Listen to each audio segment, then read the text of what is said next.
So, welcome to what has been, I think, long overdue, a return of Connor. So, Hello, what's up? so no, not actually that is overdue since you will... Please the masses. So, we're actually going to do a rundown of the Legion generic consoles, and that is in fact what is overdue. And this is something that I've been putting off. Just as we get through the armies, that felt more important, and also I sort of wanted to leave it until there was more game experience where it wasn't, well, generic consoles, what do you take? Connor, in fact, what do you take? It's week one of Heresy 2.0 again. What generic consoles do you take? I think I defaulted straight to what I was used to taking in Heresy 1.0. So it would be potentially a Chaplain was always sort of the top of the list. Sometimes, depending on the Legion I was playing, was a Forge Lord, I think. Wrong. No, you take two librarians. Two librarians. Oh, you mean actually of Heresy? Yeah, but I'm a good boy because I'm a fist mate. We don't do librarians, and then my other army, being my World Eaters, they don't really do librarians very well either. So and I'm obviously all about the fluff. Oh. Right. So massive roll of eyes. I can hear it. It sounds like two dice going round in your head. So yeah, we're actually gonna start, funnily enough, with the librarian, and it's Connor. Yeah, Connor. What is the opinion a year on of librarians? I can't swear, can I? yeah, you can. So it's been the first 30 seconds of the video, and that's when YouTube has a problem with it. Yeah, they're just bullshit still in a lot of ways, aren't they? Let's be honest. Not so much as in like, well, they can be. I suppose they can be really OP bullshit depending on who you play. I think a lot of our group have toned it back a little bit, but it always seems to me that the people who take librarians from a narrative point of view, they never really fit. It's like, oh, I've got this whole tank army, and a librarian that's standing at the back casting a bubble of invuln. Yeah, it's doing whatever he's doing. So I do like the librarian and how it fits. I think it fits into every legion except possibly, as you say, fists. Like even World Eaters that have, they've got librarians, they just don't join squads. They're just kept. So that's how like it could be in a World Eater's army, is like you have this lone librarian, and it's not going to be very good, right? Yeah, because he's a lone librarian. It's the same with the fists, isn't it? They still had librarians. It's just Dawn shut most of them up after a while, but they're still about. So it's not to say you can't take one. Funny enough, we do like a Consul kit bash, don't we? Most Christmases between our group, which is good. And if people don't do that in their own, they should. It's a great idea. But and I think Matt Lloyd was the one who did mine last year, and he made me a librarian. I haven't painted him up yet. I just haven't put him into a list, but they're still there. So they're I think they're a solid console choice if you're looking for a console, aren't they, at the moment? Yeah. I don't think you can go wrong with them. I think let's run through the psychic disciplines a little bit. So you've got access to biomancy, which is the one that's most worth speaking about, which is biomantic augmentation, which gives you +1 strength, +1 toughness, for the duration of the turn, and that triggers on shooting on a return fire as well. So in your opponent's turn, if you intercept, return fire, and overwatch, that's +3. Yeah, and it can. Yeah, it can. That's one of the insane ones, I think. Yeah. Well, I don't think I know. Don't beat around the bush. Especially like with every legion, it stops you being doubled out by fists, stops you being doubled out by thunderhammers, it stops you being doubled out by las cannons, and I think that's more of the key compared to the strength part of it. Yeah, it's the additional toughness, isn't it? You know, toughness has always been like quite a big thing. Yeah. I think it makes any unit that all of a sudden goes above that toughness 4. You know, it gets every gamer's sort of spider senses tingling, doesn't it, a little bit? No matter the, Yeah. do you know what? They could be a 1 at every other characteristic, and people would go, I could still fit them in my army somehow, Yeah, just like because they don't die. if it's cheap So enough and easy. it's toughness Yeah, 5, it's going in the yeah, list. it's going in. So So I think it really goes off the chain with, particularly with Iron Hands, where you've got that -1 strength to incoming shooting and the yeah, +1 toughness. It means so many things. Well, nothing's doubling you out really. Strength mhm, strength 12 until you get doubled out, and or strength 11. Strength 11 because it's -1 strength to incoming shooting, yeah, yeah, yeah. and it means that you feel no pains coming into it a lot more. You just like stuff's wounding you on a lot worse, especially in the Iron Hands. But let's go on from this one, Connor. There's too much good stuff to say in I mean, biomancy. real quickly, I think the biggest thing with the librarians is, and this is just from a rules point of view, I think, is they, you know, as a standalone, as a general across all legions, all of the psychic disciplines work in a quite a level playing field. However, what they don't ever seem to consider is, as gamers, we try to break everything. So the first thing we do is go, what goes with what? And then all of a sudden you get these really big concoctions of, like you said, the Iron Hands with librarians and stuff. But I've not come across it too much, but obviously we know it's there, and that's where I think it becomes a problem. Well, this is the thing. It's when you say like with there is gamers like trying to break everything. It's sort of fun to do that. It's just Yeah. I'm glad that we're not all doing that, especially as we get further into Heresy 2. Yes. People are Yeah. stopping taking these ridiculous librarians, and because it really stacks up horribly, and it makes everyone feel bad. So Yeah. yeah, on to divination part of it. So divination, instead of making a shooting attack, a psyker with this special power and a single friendly unit within 12 inches gains precision strikes and shots 6+. If you take a psychic check, you get precision strikes 5+ and precision shots 5+, which is that's quite good. Like Yeah, it's a nice little thing to have, isn't it? I think it's see, that's one of the ones where I look at it, and that's a fun one, I think, yeah, because it's not too ridiculous, but it adds a, you know, because I mean, let's be honest, I can, well, I suppose you're putting it on sort of Terminators with, you know, potentially plasma guns, things like that, and so on, well or whatever you've got them with, but yeah. it's a bit of a, it just adds something a little bit different to, you know, it's like I wouldn't say an ace up your sleeve, but Well, definitely a card up your sleeve, isn't it? you could be White Scars using this with a librarian, or I think a Stormseer can take this as well, and then giving your Golden Keshig with lances, which are like strength 10, Yeah. initiative 7, like a brutal Hmm. 3, or are they? Even if they're not Oh, I strength can't 10, remember what they are, but yeah, yeah. this is off the top of my I head, think they're but strength 10 on the charge, aren't they? That's what yeah, it so is, and you then they could drop precision down. shot But that onto a character on the charge, which strike, would be yeah, brutal. because Yeah, someone's going to pull you up on saying precision shot for a lance, yeah. but Well, the precision precision strike, we knew shots, what we meant. the precision shots will come in when you go, oh, I've got a las cannon team, Yeah, and so I think this is yeah, a like really nasty power. The one thing that's sort of a bit bad about it is it's competing with Diviner's Dart, and I think this is the better one. Diviner's Dart is like a psychic weapon, 18-inch range, strength 6, AP2 with sniper, yeah. and so both powers are overlapping. But I think the mentalness It, will go off on the Divinatory Aegis, which is the precision yeah, strike shot one.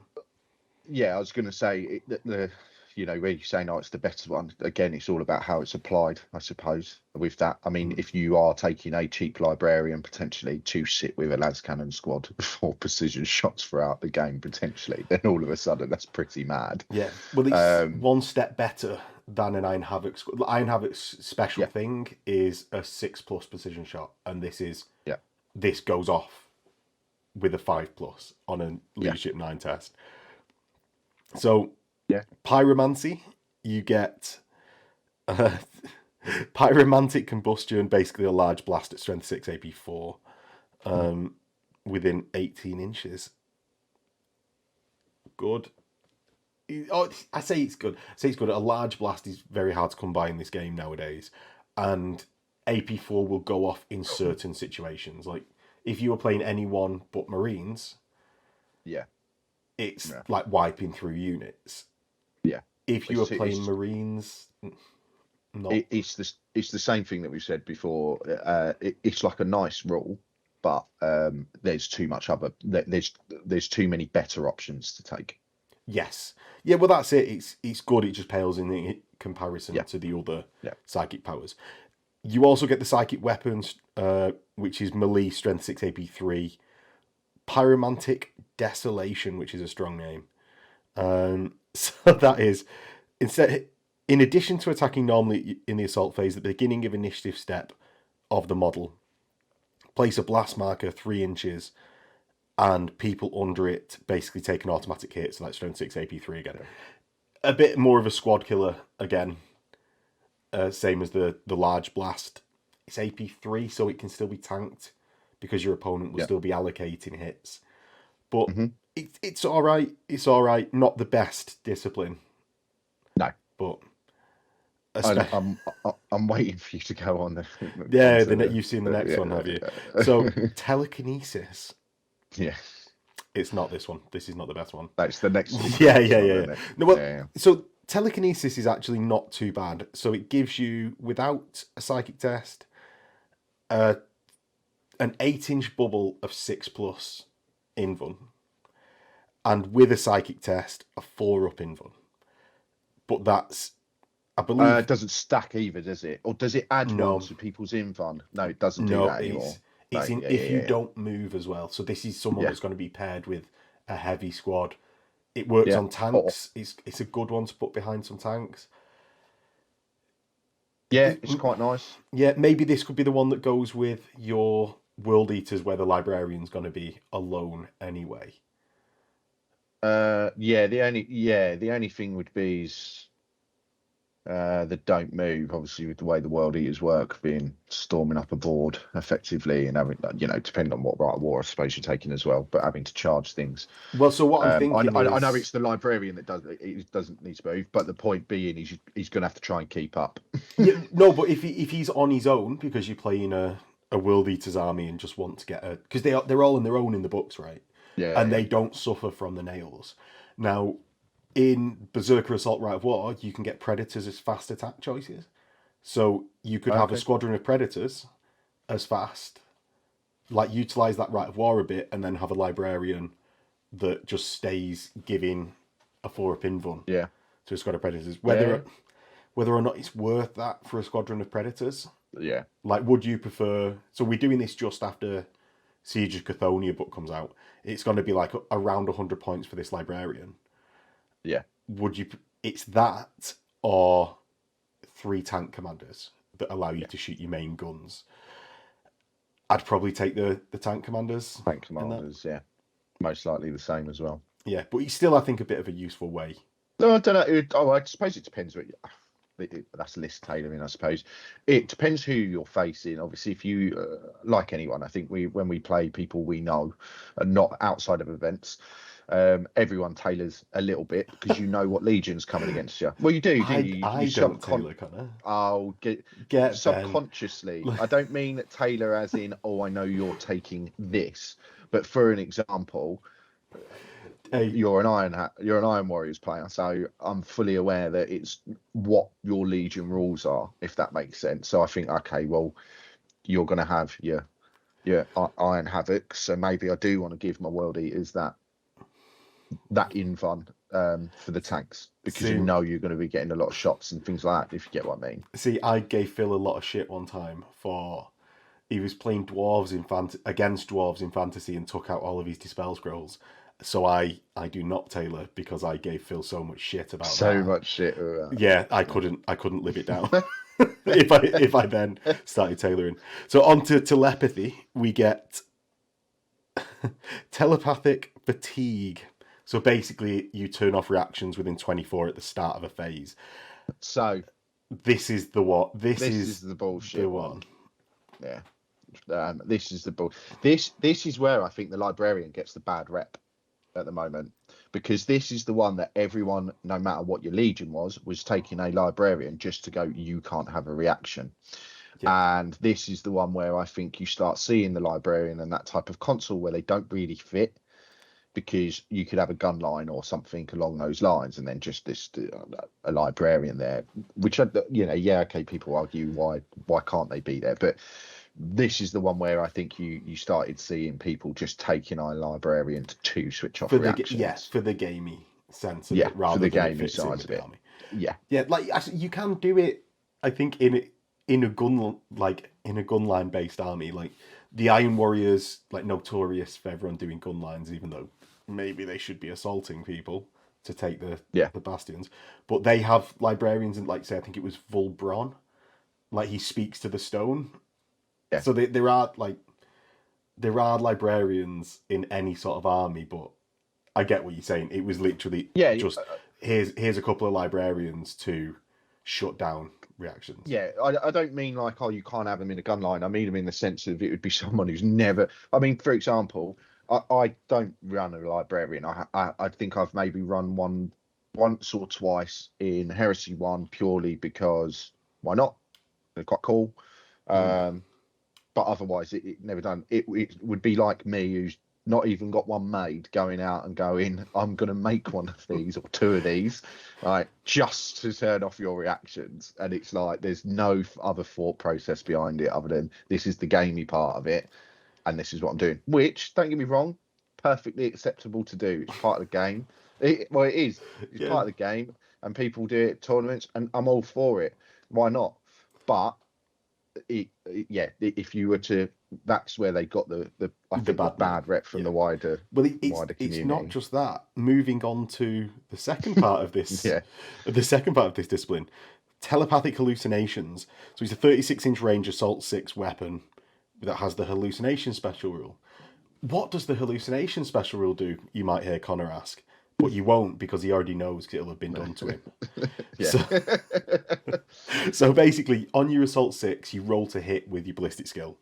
And it doesn't cause damage. It makes you take a pinning check, which will then shut off reactions if you get pinned.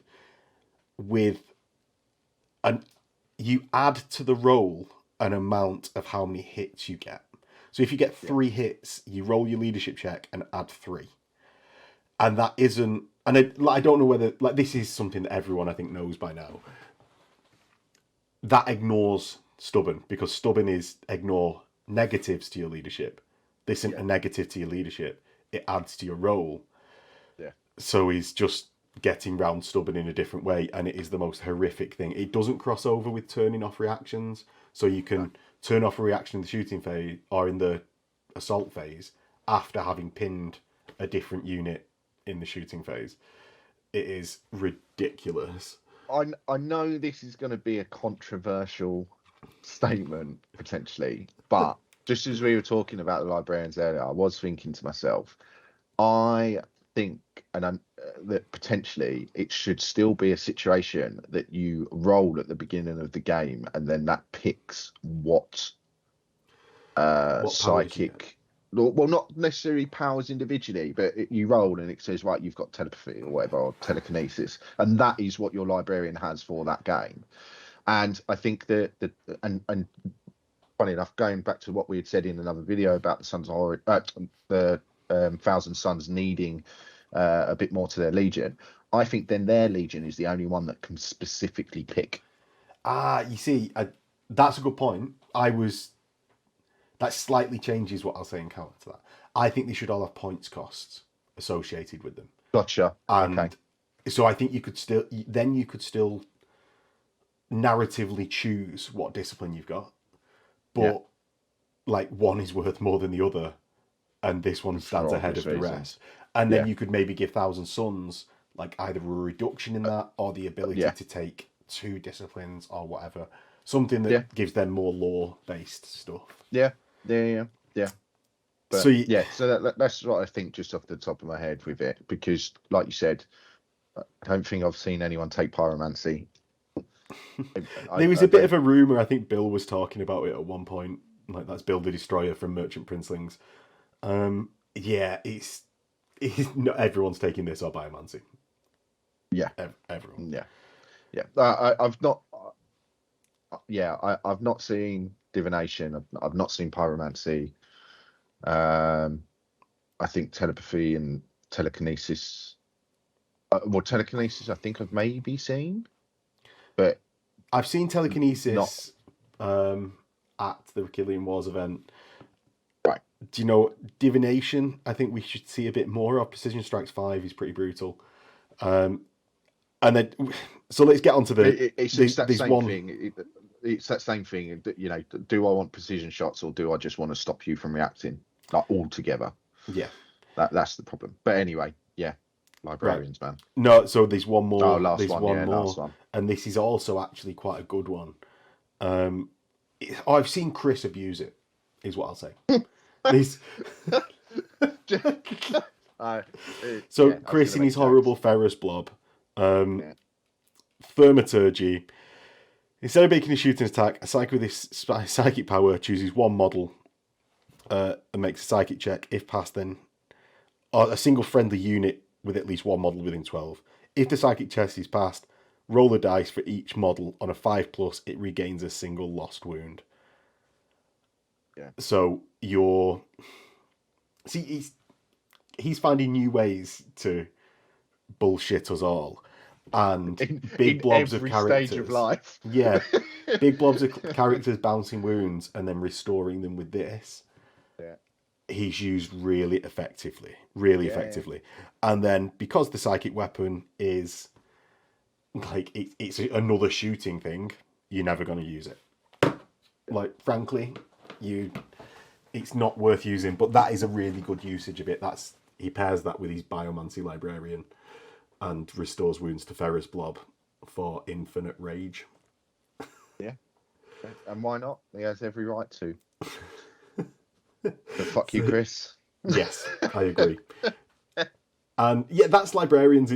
We started on such a bad... Do you know, like, the fact that they're in this order, but I imagine everyone... You can breathe a sigh of relief now that we've got through Librarians. So let's go on to Master of Signals, shall we, Connor? Let's go on to Master of Signals. Now, I think this found...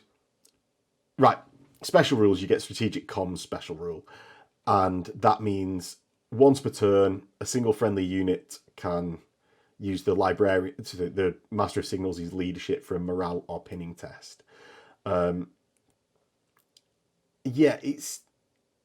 can also re-roll all reserves so long as this model is on the battlefield, and that's like out for transport on the battlefield.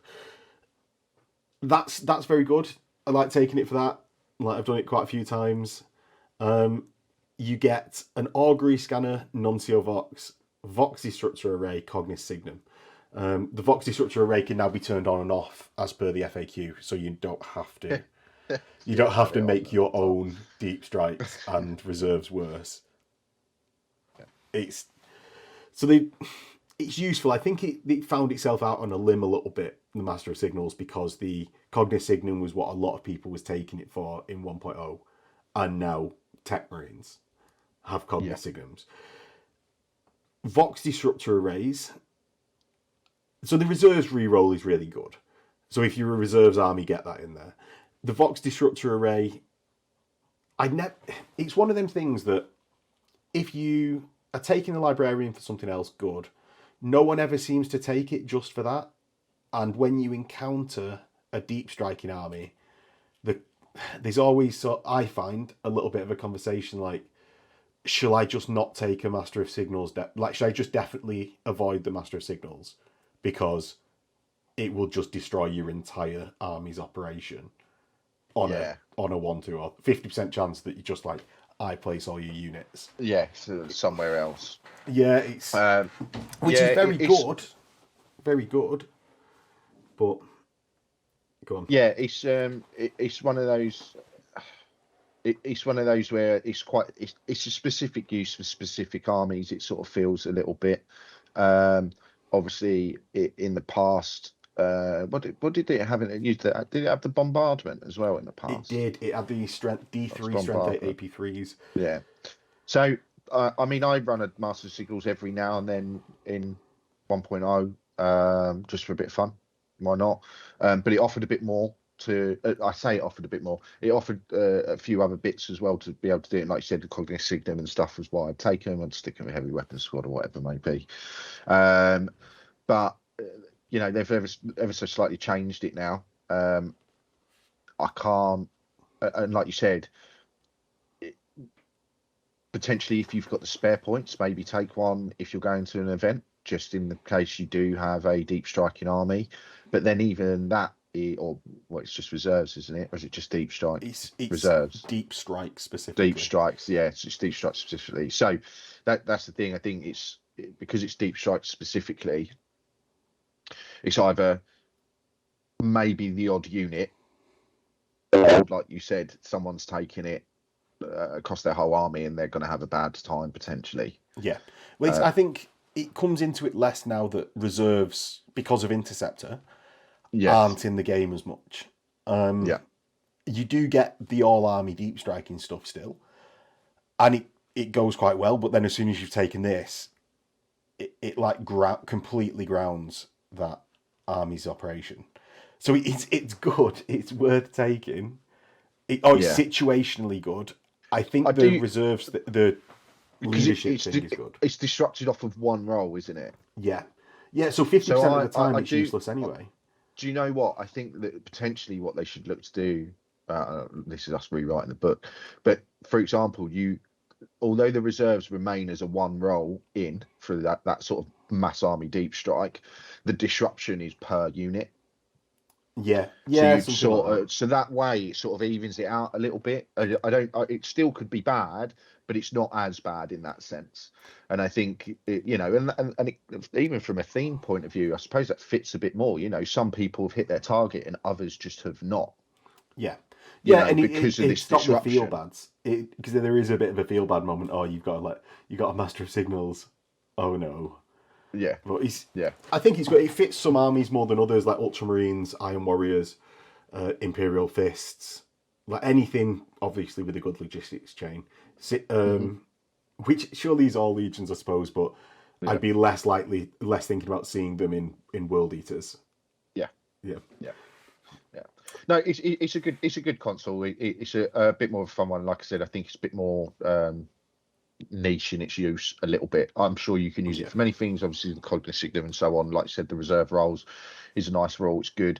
There's not many things that change your reserve rolls much anymore. No, that's a good point. Which was something I looked at because I was desperately trying to do a Hammerfall list, which I just still can't get my head round in terms of even making it an enjoyable thing to play for me.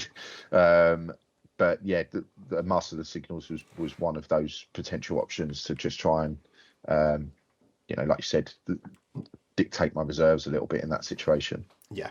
So, and as we go through these, there will be some that, as Connor said, is situationally useful versus ones like Librarian that are just always going to be useful.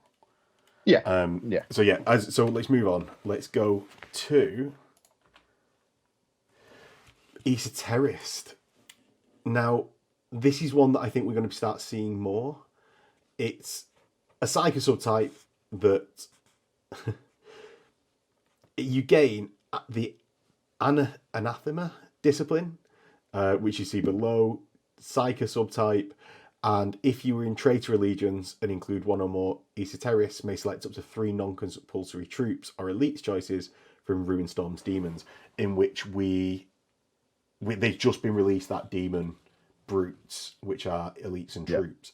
So you can select 3 of those as non-compulsory troops or elites, which is cool. Mm-hmm. That then allows you to get them onto the board essentially.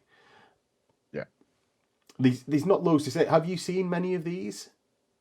So I haven't at all. But I see this, like you said, with the sort of the release of those demon units effectively more. I think it's gonna start to become a little bit like Book 7 did in 1.0 when they released the demons and they the divining blades and so on like that, and all of a sudden everyone took divining blade because one, it was better anyway, and then also at the same time it hurt the psychic powers that they'd all sort of released. As you start seeing more sort of traitor demons being in there, which I think is a good thing. It's quite cool. I really like that. We've always, when they brought out the Runestorm demons, we had our own discussion where we said, just like custodians, actually, they should always just be an allied thing, not their own army. Except in specific circumstances. Specific circumstances, of course, but just from a narrative point of view, at most events, generally they should be seen as pretty much always allies. And I'm all for that. I think it's good. It looks good on a table as well. Traitor Marines with their sort of demon counterparts and the few custodians being about, try and counter that. And then reading these rules a bit earlier, it's one of those things that I think to myself, if I was going to an event where I knew it was sort of a demon based, I'd definitely be considering it from a loyalist point of view, because of the seal of the veil that they've got, which is effectively reducing toughness or strength on anything that's corrupted or as a demon type. So just giving me a bit more of a firepower. So not really seen it at all yet. Maybe I'll get one made up and we'll run it on the channel at some point. But not really seen one at the moment, but I can see it sort of coming in more, especially with the Siege books as well coming out. Everyone's excited to do Siege type games, aren't they? So I think there's one thing on the loyalist perspective. It's the Primus Nullificator is still a thing. It just has more. It has more like limitations to its use. I think it's still limited to cataphracti armor with the Iberic mace. This is just more of a freeform one that can be like a dude in power armor. So it's like that's a narrative difference potentially, or like more niche game differences that you can still sweep and stuff like that. The traitor essentially gets breach the veil, which is you can place a blast marker to pull your demons from. The blast marker is a warp rift that you can pull demons out of. They also get void darts as a psychic weapon, so that's a range 18, strength 5, AP 4, assault 12, deflagrate, and sanctic. Sanctic is it wounds demons on a 2+. The void darts weapon is actually as you say, tasty. Whether or not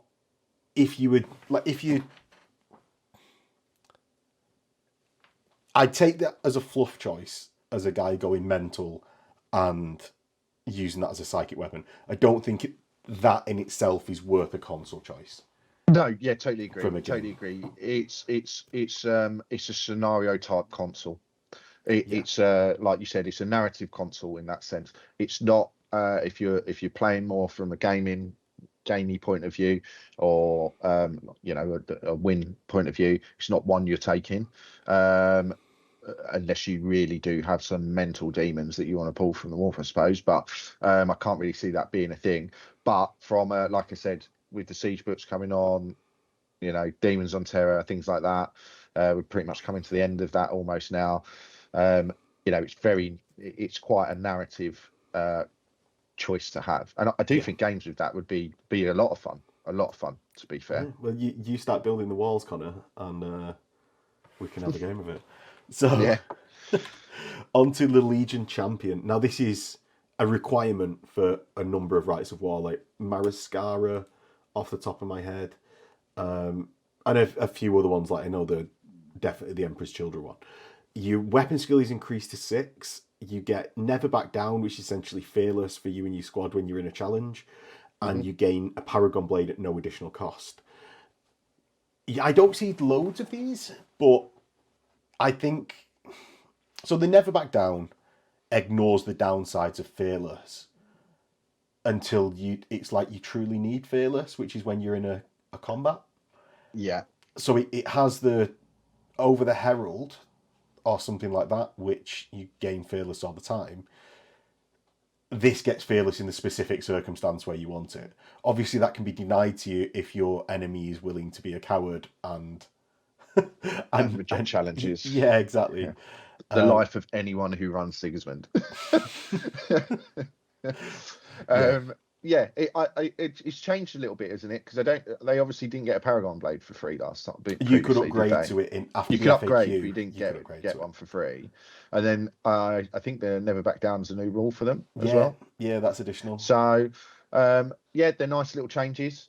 As I said, having the Paragon Blade for nothing is nice. I never really ran champions before, only a couple of times, and it was purely spare points and HQ slot situation. Yeah. Why not have a character in a unit who's a bit more fighty? I quite like the changes that they've made. As I said, increasing that weapon skill ties in nicely with the Never Back Down, because I suppose you're wanting to get into challenges, so you're effectively going to be hitting or potentially hurting whoever you're fighting at a better weapon skill, so hitting on less. And like you said, I suppose the fearless situation is quite nice in that sense, I suppose, as well. Yeah, so at least you're giving it for that turn, aren't you, effectively? Yeah, so I think this fits in well with World Eaters. I think it fits in well, like Fists, who like have their Templars, so I'm going to complain about it, and then you're going to refute it. And then it's So I think it really goes off when you can combine this, like the Paragon Blade, with Rag Grenades and Furious Charge, or you like say Space Wolves, which can get do the Howl of the Howl, and they get +1 strength. I think it's on the charge or for that turn. Yeah, and that means combined with Rag Grenades, you'll start instant deathing people at your initiative 5. So that's when I think it really goes off. It's that Paragon Blades +1 strength, AP2 at initiative, and weapon skill 6. So I think it's a nice. If you've the way I view the champion is, if you've got the points and the HQ slot and you're not sure what to take, they're a good choice, especially for a combat army. Just to throw in another character, a bit slightly different leadership, and like you said, obviously there are combinations where you can make it a bit more nasty, but no, they're not. I like them. I do like the champions. I've got nothing bad to say, but nothing. They're not top tier if you want to go into that thing, but they're a solid choice. They're a good foundation choice. Yeah, I think they're just outshined by a certain Consul, which we'll get to later, that you've already mentioned. Yeah. So the Legion Delegatus, your Delegatus is like a mini Praetor, or he's delegated by whoever to give you a right of war. So it can be including armies of less than 1,000 points, which is like Praetors can't be. It can't be included in something that includes a Praetor or a Primarch, and he gets Rally the Legion. And Rally the Legion is actually really, really good. Really good rule. Yeah. A really good rule. So once per battle, at the start of any of the controlling player's turns, this rule may be activated. When activated, take a leadership test for the Delegatus, so that's leadership 9. If passed, all friendly units that are pinned, falling back, or have at least one model that can draw line of sight to the Delegatus may immediately rally, are no longer pinned, and may act normally this turn, which is incredibly good. Like, I used to run Delegatus all the time in my Iron Warriors, because I'd always be like, why is my Praetor around? He's got better things to do. He's at the back coordinating stuff. And I'm actually really sad that I now can't run these because of the Iron Warriors rules. It's my favourite Consul choice, in fact. I will come down hard on that one. It's my favourite Consul choice because it places... I was going to say, just playing you, I know, fully well. It was always, take a Delegatus. He's almost as incessantly as take Rapier Heavy Bolters. But so go on, thoughts on the Delegatus, Connor? So again, for me, the Delegatus only really ever come into play when we were doing narratives. A lot of the time at Melos and so on, because it was sort of the way to gain the Master of the Legion to take your right of wars. So that was always sort of the first step in sort of our character creation, I suppose. So from that was always good. I love the new rally, the Legion rule with it. Again, I think it's one of those situations. Obviously, if you're playing under 1,000 points, again, potentially in those narrative Centurion type games, yes, it's a definite take for that reason. I think once you start getting to bigger points, like you said, because you can't take it with Primarch or Praetor or whatever, it's not really coming into place. However, does it say Legion plays Legion test? So a place that it could really come into play, just looking at that actually, is if you are taking a character. Oh, like if you take Ran. So if I was taking Ran or Sigismund or Pollux, having that Delegatus actually in that situation is a great thing to do. Like you said, that being able to just rally people effectively, and act normally. and it's is it once that Once any a players could play one is it once per once per battle once per battle. But yeah, so that it's a great thing to do because in that situation we know that leadership tests are a big thing now, which is good. I'm glad that it's gone that way because they used to be pointless. They've got a lot more weight behind them now, and I think the fact that, especially with scoring objectives or anything along those lines, being able to just effectively pick that important unit up that you need to get on an objective is key. So yeah, I think for me, a Delegatus is also up there. Yeah, really, it really is up there. I think they come more into their own in shooting armies, is one thing that I'll say. Because if you were in a combat army, you want your combat character normally to be the hardest one around, or at least the hardest one you can make at any given time. So that usually ends up being a Praetor. Now, in a shooting army, you don't need that as much because your combat unit can a lot of the time just be a finishing unit or a counter assault unit that doesn't rely on having that singular character that can just knock out anyone. Yeah, well, like this is what I mean. I think they either, like you said, in a shooting army, they're well worth taking if you don't need to spend the additional points to make him a bit more combat worthy. Or, like I said, the alternative is that second HQ choice potentially where you've got a character in place. Yeah. So if you take it again, in fact, to be honest, just thinking about it, it's not something I've ever massively considered. But I think if you've got the spare points there and you've got a character and again a spare HQ slot, I think it's a very good. It's worth definitely considering. Because that rally Legion rule is just so good for that one turn where like potentially can make up its points by itself. Yeah, that one thing could potentially make its points up. You know, again, if you're picking up pinning, it only takes you to have a duff roll against one of your top units. Yeah, and then you're in a world of trouble. Or not necessarily a world of trouble, but really hindered, and just to be able to go, do you know what? Actually, they're up. Yeah. You know, as long as you don't have two duff rolls, I suppose, on a bounce. But yeah, well, all been there. So yeah. There's nothing you can do at that point. Sometimes dice games be like that. You just start packing up. So, on to the next. Ooh. Legion Chaplain. Now, this is what we were saying before. In the champion section that slightly eclipses the champion. So the Legion Chaplain, all models in the unit he joins gain stubborn and hatred everything special rules, and the Chaplain increases his leadership to 10. So he's as close to fearless as he could get without being fearless. Yeah. And yet buffing an entire unit with hatred everything is just incredible. It's the top tier choice, isn't it? It's your top tier. It's your top tier second HQ choice. Yeah. I think if you've got even if you've got a shooting army, generally most shooting armies still have a form of combat unit, and if you've got the points and you've got the HQ slot, that's what you're taking. To be able, it's the standard. How does any Death Star start off?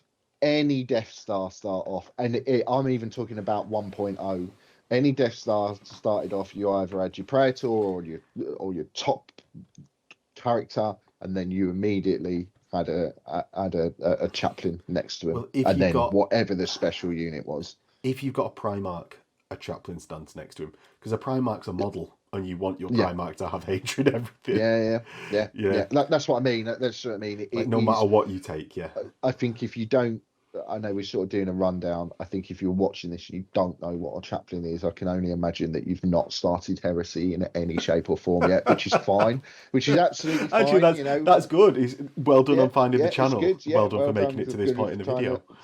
Exactly. And all I would say is start working on your chaplain now, and make sure you give him a thunder hammer. Otherwise, you end up like me and Max, who have got a thunder spear and a thunder axe. Yeah, well, everything's thunder, mate. Everything's thunder, mate. It's a shame because I'm well proud of my chaplain, but he's downstairs. Has he not got a Crozius? Like, you gave him an actual axe, did you? No. So when he got modelled, they didn't. I think it was in 1.0. And when I did him originally, I don't think he needed to take one. Well, he took he got a power weapon could replace that could it, be yeah. that was his Crozius. Crozius, yeah.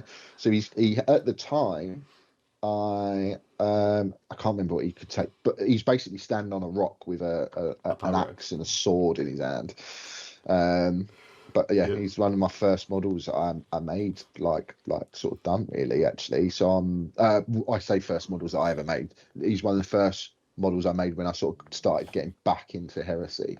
So I was quite proud of him. But the big thing I like is that you mastercraft the weapon. I don't think it's needed, because they're already amazingly good. So it is just making the rich richer. Well, he's already got hatred, so he's already re-rolling all of his to hits in the first turn. Yeah. But just having that, like you said, mastercrafting a weapon. No worries. For nothing. Yeah. It's mad. It is mad, really, when you start to think of it. But like you said, the go-to now is, you give them a thunder hammer and you let them be a menace. Yeah. So if you are only in this for the real sort of wacky stuff, you can turn off now. It's the chaplain and librarian. The one. But yeah, that's pretty much the ones to take. So Legion Vigilator, and I actually really like the Vigilator. So it gains marked for death, master sniper, and can either gain scout or infiltrate. So can join Seekers, can join anything like recon squads, whatever you want. So master sniper is when making a shooting attack with any weapon that has the sniper special rule. A model with this special rule adds rending 2 plus shell shock 1. In addition, if the weapon already has those rules, it doesn't stack. So he gets those. He also gains a mastercrafted nemesis bolter and melter bombs at no cost. Can't ride bikes and stuff. Now, I always forget about the mark for death, because actually that means he rerolls his ones to wound against his target. Yeah. Which I always forget about that. It's because I roll so many ones to wound. So many with this. I really like it. It's quite a cheap option. You can pick off. You can be really annoying and pick off specific models. Like, even nowadays, if you pick off somebody's augury scanner or cognissignum bloke, they are no longer firing at night. And that can be crippling to, say, like a last squad. Does he gain any sort of night vision? No, but if you put him in a squad that has it, he can then fire at unlimited range with his mastercrafted. So, go on. No, you have a talk. I don't want this to be a serial killer monologue. So I was going to say, so the sort of 3 main points from the Vigilator. It's definitely, what's the best way of doing this? Right, first of all, I think everyone should make one. Not necessarily to take, but the Vigilator as an idea is such a cool model to be able to make. There's so much you can do with it. I made one again when we did Kitsch Bastion. I put like a wall up, and for one of our friends, he had his sniper, a hood, cloak, like bit of camo, and I think his bolter was rested by this. Just everyone's, everyone loves a good sniper. Let's be honest, everyone loves a good sniper in any film or anything. So Go and it's watch a great Enemy at the model to Gates make. as well. Yeah, yeah, exactly. Yeah, then exactly that. So or Shooter. That's a really good sniper Shooter, film as Enemies well. at the Gate. You can even start picking things like Saving Private Ryan. Obviously, with Jackson in that, everyone loves him, and he loves that. You could even pick up Black Hawk Down with the two snipers. A brilliant part of the film, and obviously all true as well, which is mental. But yeah, just a great model to be able to make. So first of all, you should all go make one because they're super cool in that sense. Second of all, from I do think they hold quite a good place. Yeah. I run a scout squad, recon squad now, which I never used to do, but You and with the everyone way else. that it me and everyone else. And I've never really thought about throwing one in, but actually having a Vigilator in with them, cool. He's sort of their sergeant guy, a bit more power. The Rending 2 is mad. Shell Shot 1. Mad. He's really good. He's mad. Mastercrafted as well. Obviously, I mean, if you're an Imperial Fist player, then you should be doing this anyway, because even if they've got night fighting and all that, you're still hitting on 2s +1 because Nemesis bolts class as a bolter, so all joys. Yeah, so no matter what, you're always hitting on your 2s, no matter what, which is mad. Well, he has Relentless as well. I actually really like running mine on his own. Yeah, and because it's very easy to hide one model. So what I actually do quite a lot is hide him so that only the model that he's firing at can see him. Yeah. So he picks off that one model and then can't be shot back at. And it's actually surprising how much that comes off and how well he survives doing that. The flip side of it as well is if he's run as one model, you've got to commit something to shoot at him. And it's one model. And it's not as nasty as always a Primarch, but he is still pretty bad. So it gives your opponent sort of a head twist of, do I fire this knowing that I'm going to kill him, or am I firing a bunch of shots at him that's then going to be wasted? Yes. Potentially. And it's and is there something else more meaty that I should be shooting at? Even having the melter bomb as well at no additional cost is quite naughty, because if you infiltrated him, you could shoot around at him and then, this is very situational, but just get yourself up close to some tanks that are driving by. Shooting at other stuff, causing chaos. He is a good little option. I think he's 85 points. I'm just looking it up now. The other thing I'd say, 95 points for a Vigilator. Yeah. So he's quite tidy. So again, spare points, spare HQ slot. Why not? I think I'm going to start making one actually, just reading it off myself. But the final thing I'd say is this is one of the units that I say really benefits from specific legions. So if you're Raven Guards, for example, I know James runs one a lot, really fits in with the Raven Guard rules and so on. I mean, that's the main one I'd say off the top of my head. But this is one of those. So here's one. Iron Warriors. He's got a real benefit. Like Fish, you said, like he's rerolling ones. Yeah. So Iron Warriors, you were strength 5 on your Nemesis Bolter. You rend on a 2+. So if I rend on a 2+, I only need to get that 2 to get an additional D3 to the armor pen roll. Yeah. And I've got my additional +1 for being Iron Warriors, so I'm effectively strength 6. So you can actually quite reliably chip away at tanks. Do you know, if he runs out of targets, he can chip away at tanks and dreadnoughts really well. Yeah. He's also, you've got the sneaky little thing of, I always find myself holding on to my advanced reaction as an Iron Warrior. And then there'll be that point where someone goes, oh, fine, I'll just use these couple of people to fire at the Vigilator. Yeah. That's when you pop your advanced reaction and then you get 2 shots out of the Vigilator on his like dying breath. Oh, last couple of las cannon blokes have fired at my Vigilator, now they're both dead. Yeah. And it's actually... nasty. caught quite a few people out in that you're doubling his output there. For me, he kind of sits behind the Chaplain and the Librarian, I think. Yeah. If just think, I can't think of the other consuls off the top of my head really, but he is for damage output is the way I'm sort of going to put it. He is next in line. Yeah, well, like specific damage output as well. It's where you need it. Like, I think is the key.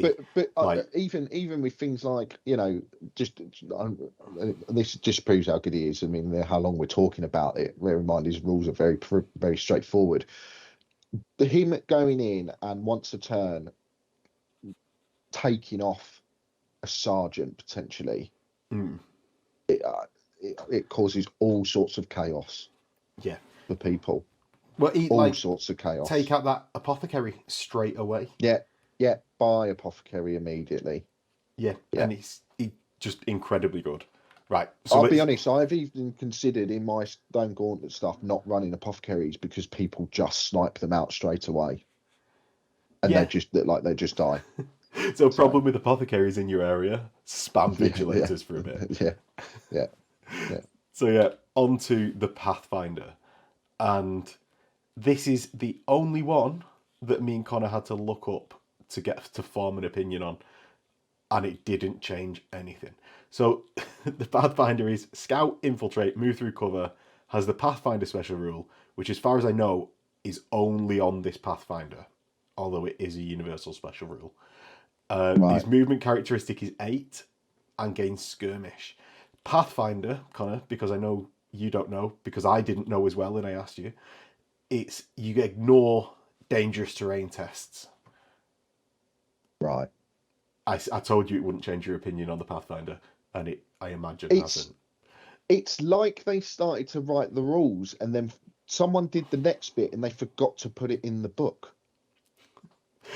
But like that is how it comes to me. So the thing with it is Scout, Infiltrate, Move Through Cover, yeah, cool. Move characteristic uptake, yeah, cool. Skirmish subtype, okay, so you're probably going with what the very, very few units you're potentially going to put in with if needed. He exchanges his Artificer armor for a Scout armor, which is a 4-up, and that doesn't come at a cost to you, Connor. That doesn't come at a cost to you. Thanks for that. And he gets a mastercrafted shotgun as well. So this is what I was going to say to you. Perfect. I can give him my new, He can take a shotgun, so I can give him my new Imperial Fist shotgun. So, but it won't be mastercrafted. No. So it'll just be my Imperial Fist shotgun. But yeah, cool. Yeah, cool. It's a bit confused, isn't it? That.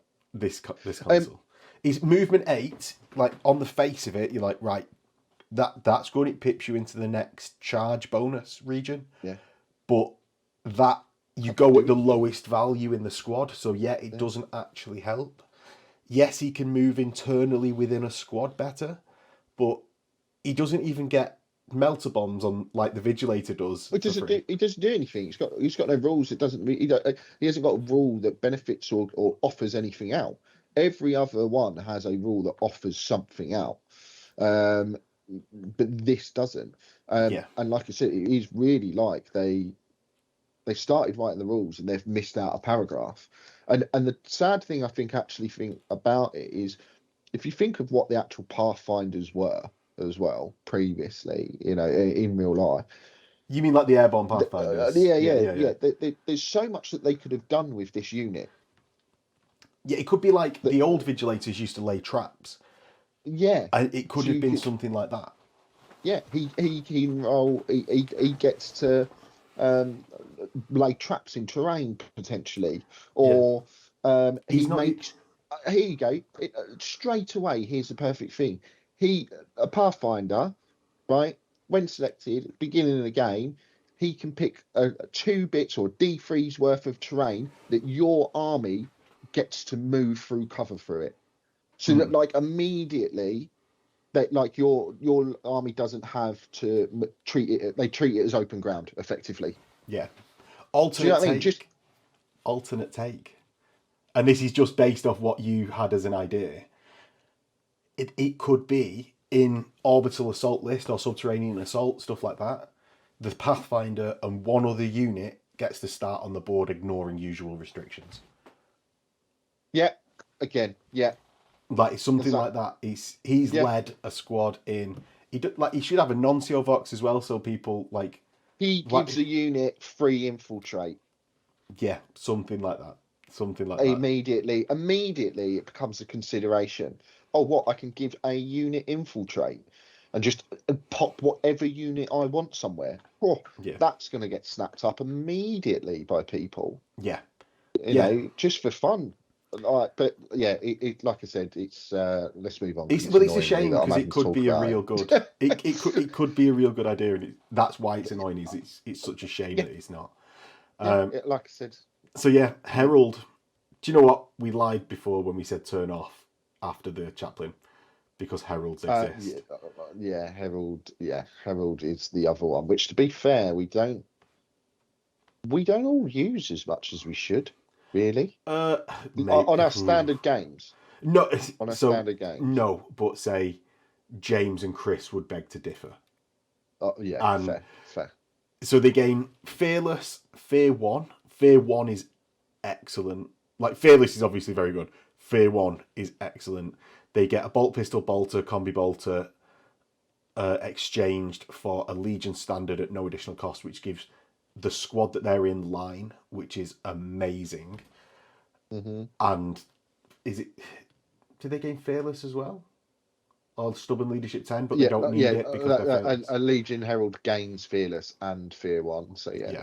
So there is Fearless within the squad, line created on any squad that you want. Fear 1, which I've actually been thinking about recently in putting it in as a fear bomb for my shrapnel bolters. Right. Like, do you know, like anything that requires a test, like how do you make it harder on your opponent? Fear 1. And they're just so useful. If you've got a combat unit that you need line on so they can clear an objective and immediately score it, a Herald. Mm-hmm. Like, James has been using it on his Dark Furies a lot. Jump Black Herald. Crazy mad good. Yeah. Mad good. Yeah, sorry. This going back when we were saying about the Vigilator, he's already moved down a rank quite easily because Herald, Librarian, and Chaplain. Yeah, and it's so versatile as well that in any army, if you've got a Legion heavy support squad, you put Herald into your army, and at the start of the game, where do I need line? You give them line by, this game there's an objective in my deployment zone, so that unit now has line. So I've seen James use his Herald actually in that way, in that it's got a jump pack so he can give the line to the Dark Furies when he wants, but with that added mobility, and this can come in the form of a bike, a jet bike, a jump pack, probably a jump pack just because it's easier to hide. He jumps around to wherever he wants it. Not only can it deploy where it wants at the start of the battle, choose where that line is, you can mid-battle very quickly change. And it's a bit gamey, but we're playing the game. You can string out a unit and then join a Herald to the end of it, and that whole unit gets line.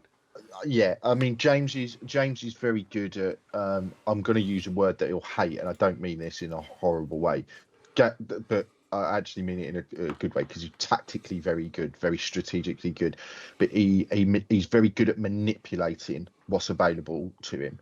So, like you said, having that Herald with a jump back, having that movement, and being able to switch to I want line here and I want line here, depend on what's needed, is quite a specific way of its use.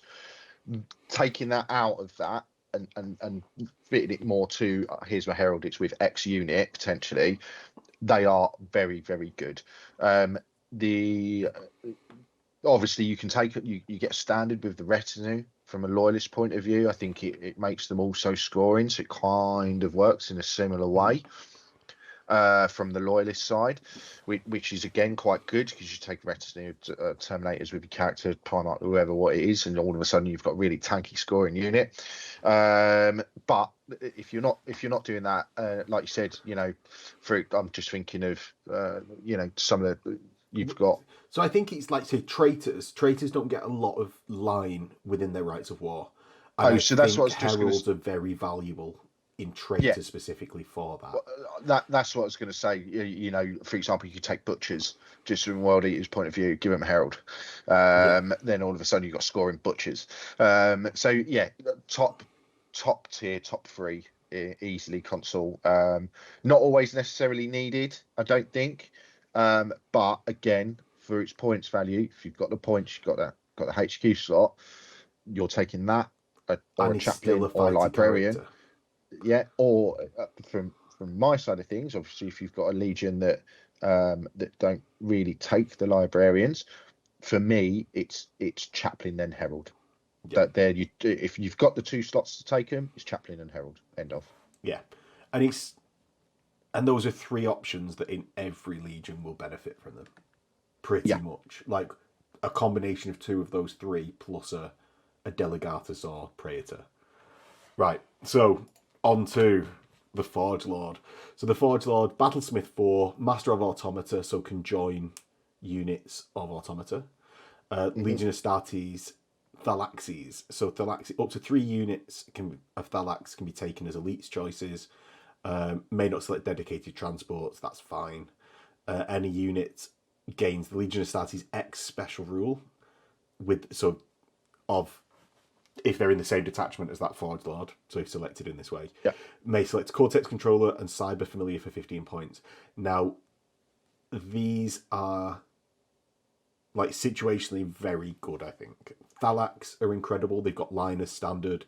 They're very fast. They've got the Strength 7, 4 rending guns. Yeah, I really like these, and the more I look at them, the more I like them.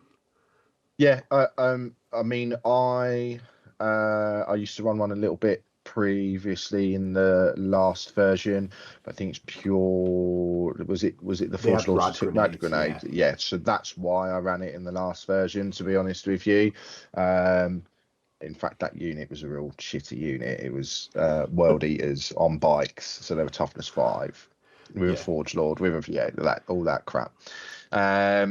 Thanks, Bill. But obviously, so not too much necessarily needed for me to take one now.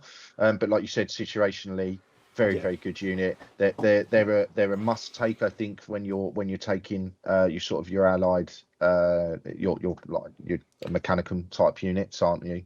Well, so it's good you mentioned the allied thing, because certain legions, because of that Master of Automata special rule, will really, really benefit. And that's Iron Warriors, because you can join then units of Castellax or Domitar, things like that are in your Mechanicum allied detachment and have a hitty character in there, along with say a Domitar unit.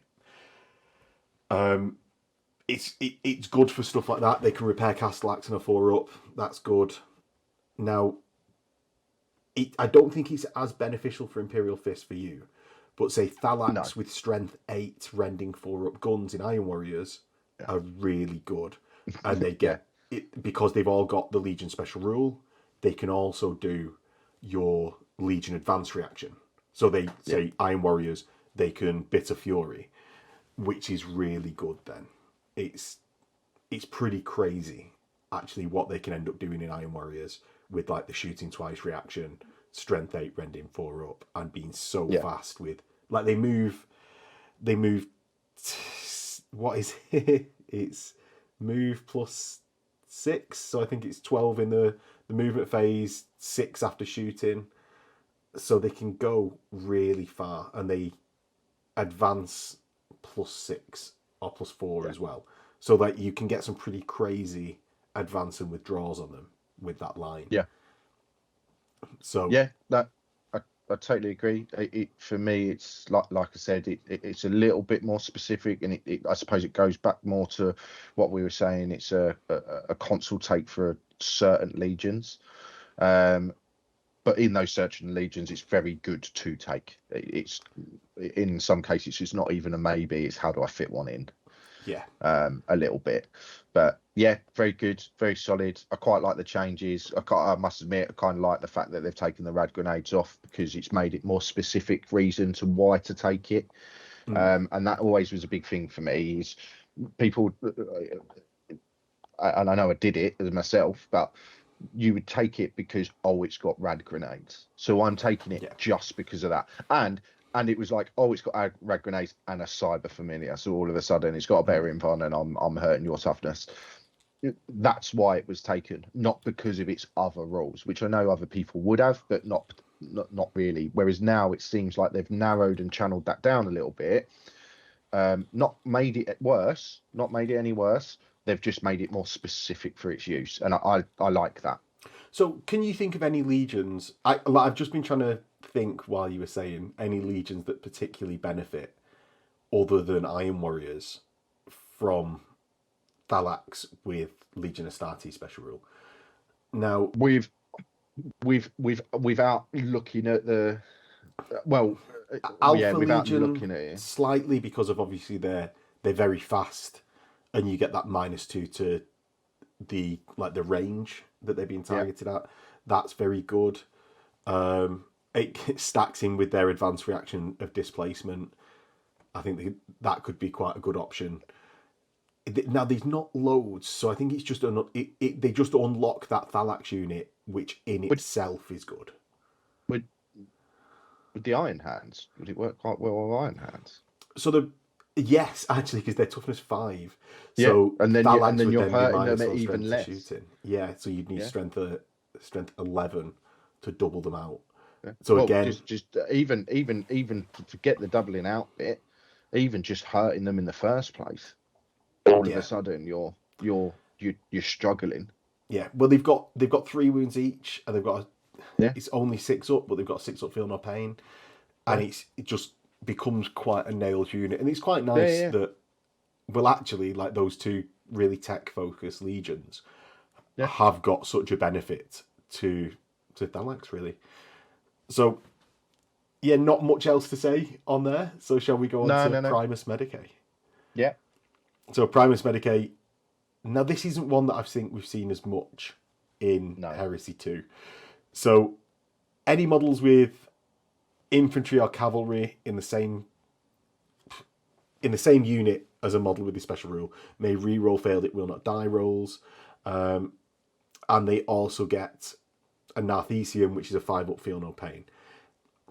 It will not die. Like, just being able to reroll and it will not die isn't brilliant, because you've got to have that rule in the first place. So it's some of them, I believe, what is it? Salamanders get units with it will not die.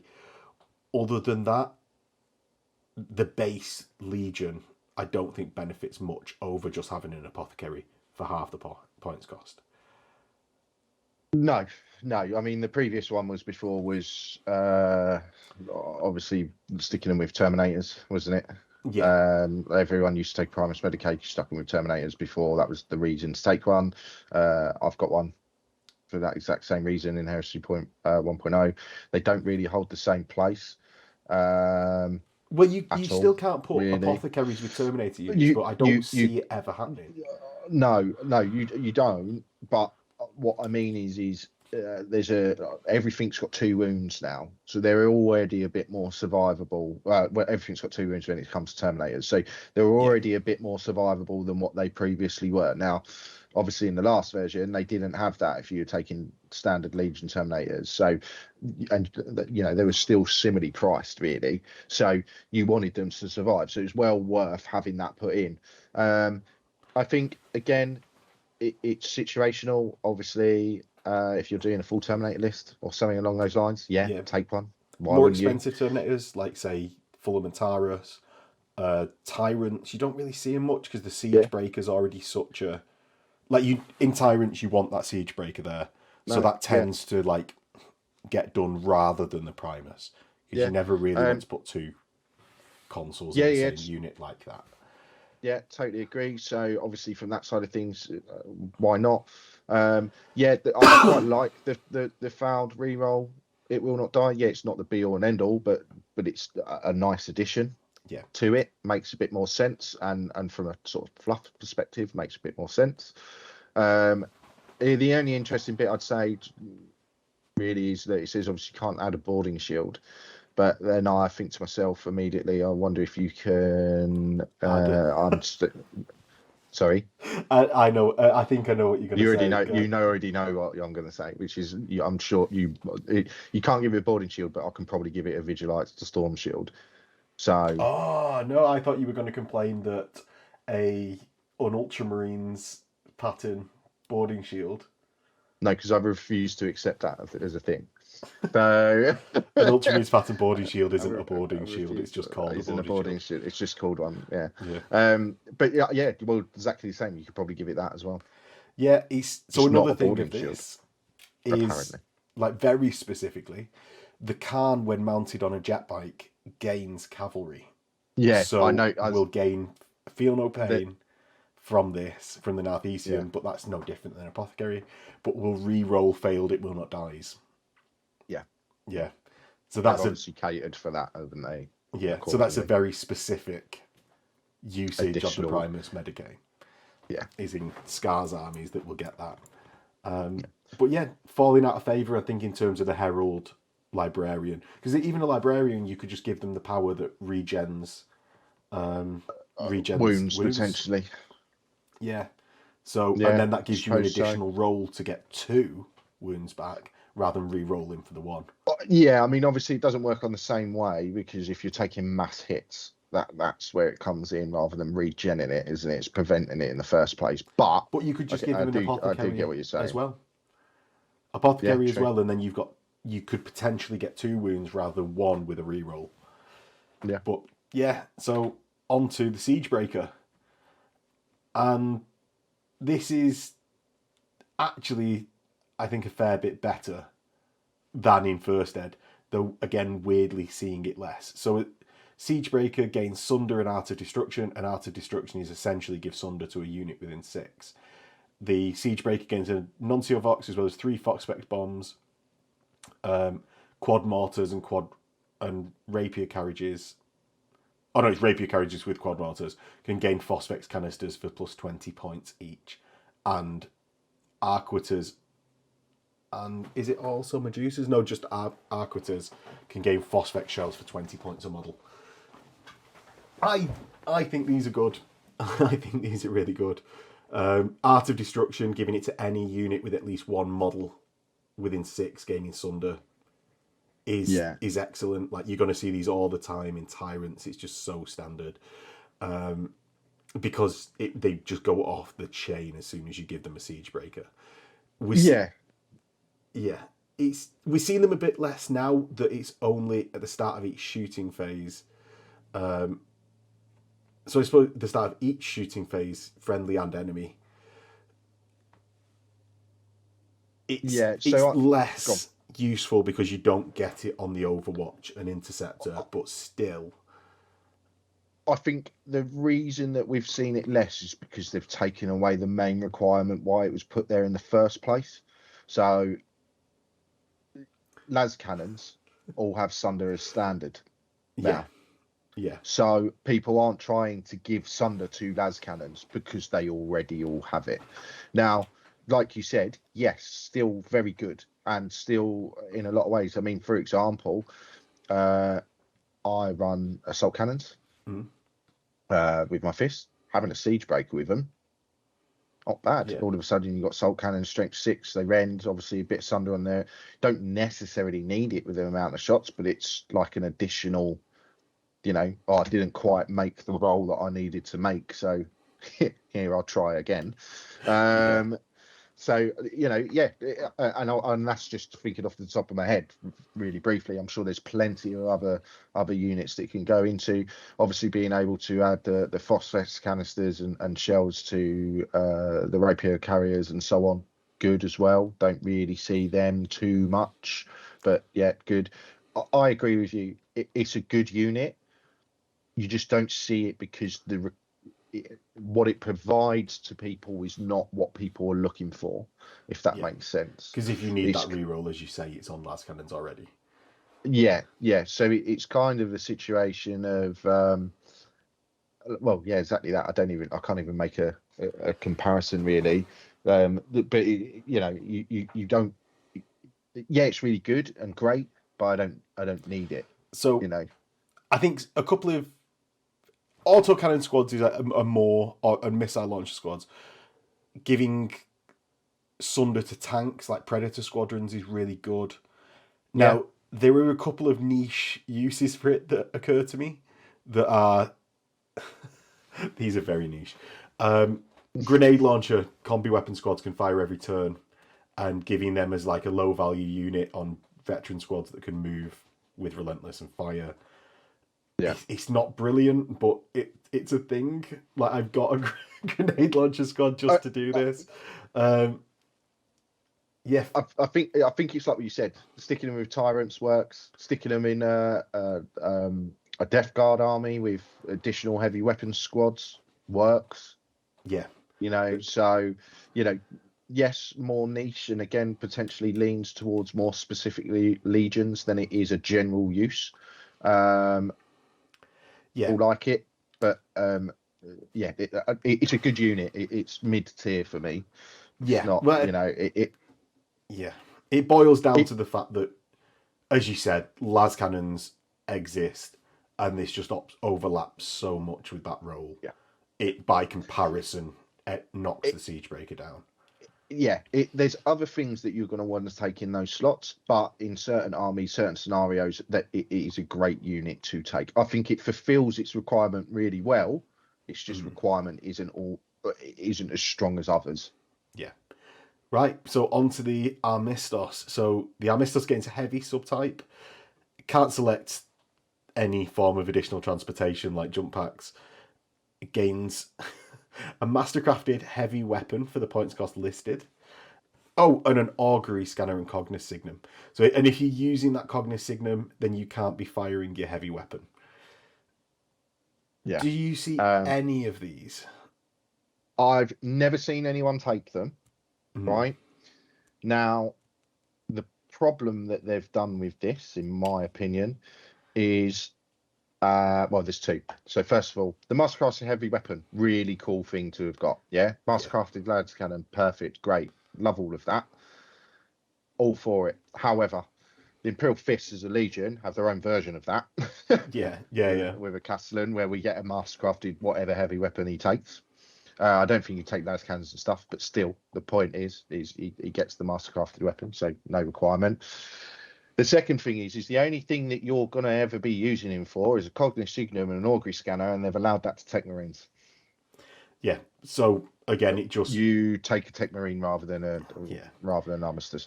Now, realistically, it has a place if they take something else out. So if they took away the ability for the cognis signum with a tech marine, you'd see these about, I think.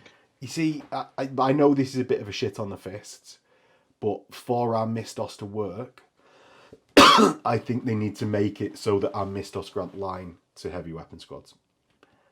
And then Castellans, the difference is that they also have stubborn.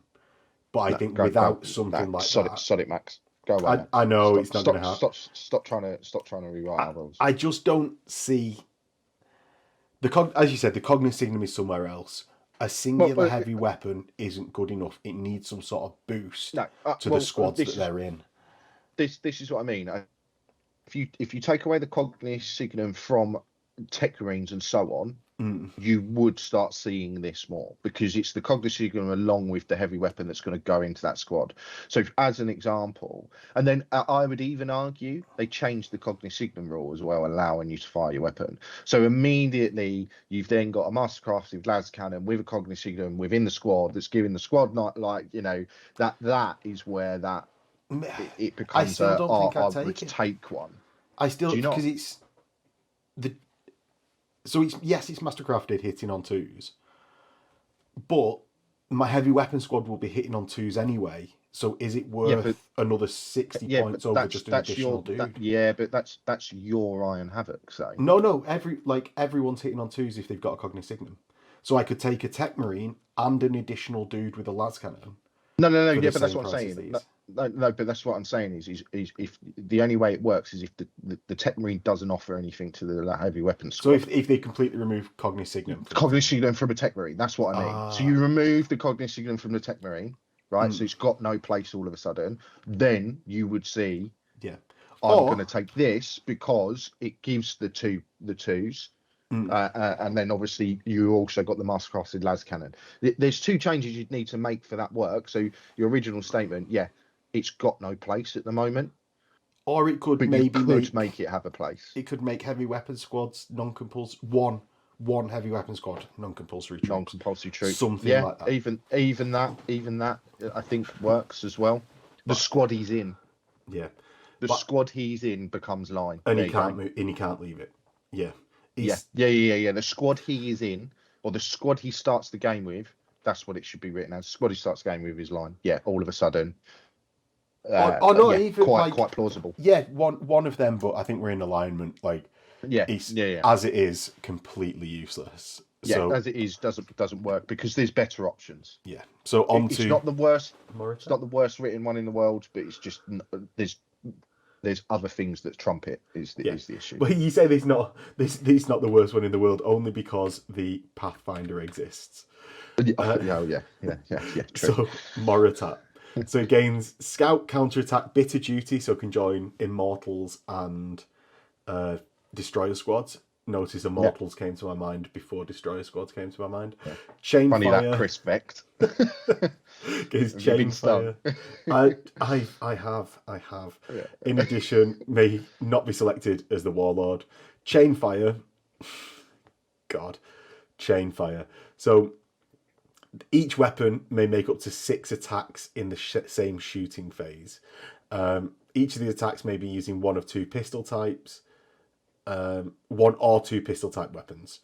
So basically you gain, and also your war gear is you gain rag grenades and a second bolt pistol that can be swapped out for another thing.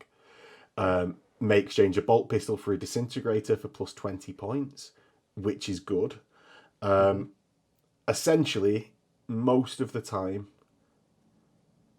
you're going to be swapping out for, I still antiquatedly do the plasma pistol. But unless you have access to an Inferno pistol, you'll be swapping out to a Disintegrator pistol for 20 points. Yeah. Or a Grav pistol because you're playing Iron Hands. I really like the Moritat choice. He's very Jango Fett, and Jango Fett is the best character in Star Wars, as we can all agree. Other than maybe Boba Fett, the Fetts. Don't upset the Star Wars community, mate. That's I know. horrific. What, Star Trek? Don't do Star Wars, Star Trek, or Lord of the Rings, and then you're pretty much safe. Well, Harry 2 of them are the same thing, aren't they? Yeah. But 2023, Max. Yeah. So no, they're very good. I think they're good in pretty much any Legion because, again, you can hide single models very easily. You pretty much always want a jump pack with them. They're good fun. That's what they are. They're good fun. They're well-rounded, I think. They're very good in ZM. Because ZM is where they can kind of come into their own a little bit. Well, why do you say that? Because they can kind of lock down corridors a little bit. That's why it's if it just look, obviously if anyone's seen the other review we did the other day with the new ZM rules and so on, obviously you'll know that me and Max often play blips. Immediately you've got an additional blip on the table, and it's always fun that when it comes down the corner it's one guy and he's like, hey, I got 2 guns, man. And he starts blacking away at stuff. It's a lot of firepower, isn't it, really, for what they have, and they're irritant. I think they're that irritant level above Vigilators where it's like, I have to kill you. I've got to kill you, because otherwise Yeah. there's the potential you're putting out so much damage on a turn. Yeah. Like, It's going to be annoying. yeah. ZM specifically, it's very concentrated as well, so you're not going to have like a couple of squad members that can't fit around the corner. It's Yeah. 100% of his firepower in that one model. Yeah, and it's not just that as well. It's also he's not having to go miles. I know ZM's a lot more windy, turny, and so on, but you're gonna put him immediately in a position where he's either locking down a main corridor or going towards the main area of the ZM Yeah. board. Unlike where if you're on a normal standard size board, he could be one side and then just find out that he's not got anything he can hit, and he's got to move around a bit, which is obviously where the jump pack comes in and so on and so forth. But again, I think you see him in specific legions a little bit more still. Yeah, or definitely. when I say specific legions, definitely specific people that we play taken. Oh no, I think the gravitat is completely like every single Iron Hands player I think has had that epiphany that they can put graviton pistols on a gravitat, and they are horrendous. Like 12 haywire shots is just mental. Mad. Mental. And by Blood dreadnoughts Angels. and tanks. Yeah, and the Blood Angels get to do the anti-tank bit slightly less well, but they can double out Terminators with their Inferno pistols, which is also crazy. Yeah, mad. So I think they're top to mid in my opinion, from a tier point of view. More because they fit more specific legions than a general one. Not something I generally take for my fists, just because I don't have the HQ spaces with other things that I take. But it's one of those that definitely in ZM I might get one for a ZM just to run one. Well, I think for a bit of fun. They're better in ZM than main games, as we've said. Definitely. So definitely. The rankings of where we put things, I think, change ZM. Of course, of course. I'm just speaking generally, but good unit. Really like it. It was fun in 1.0. It's fun now. I think they've tidied up the rules a little bit nicely as well. So good. Yeah, and please don't jump on me for the fact that I like Jango Fett more than Boba Fett. Onto the Mortificator. So what to say about the Mortificator? He's got Keeper of the Dead, Ancient Devotion, and Battlesmith 6. So he can be repairing dreadnoughts. Ancient Devotion is a model. While the model is part of the special rule, is part of a unit, all dreadnoughts gain It Will Not Die 5+, like while he's there. Gains a servo arm, corpescent stave at no additional cost. Corpescent staves are haywire, I believe, on like as a weapon. Yeah. But you're taking this because a dreadnought detachment that includes a model with a special rule may take an additional Legion Contempt to Dreadnought Talon composed of a single model in the same force org slot as this Mortificator. The Mortificator has to join that Dreadnought, and is an exception that Dreadnoughts can't be joined by other people.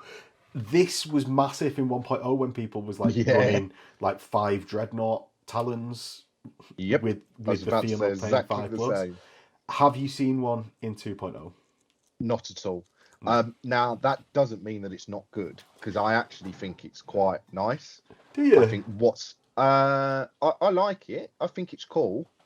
But I think the reason we don't see it is purely because we've all toned back the amount of dreadnoughts we take.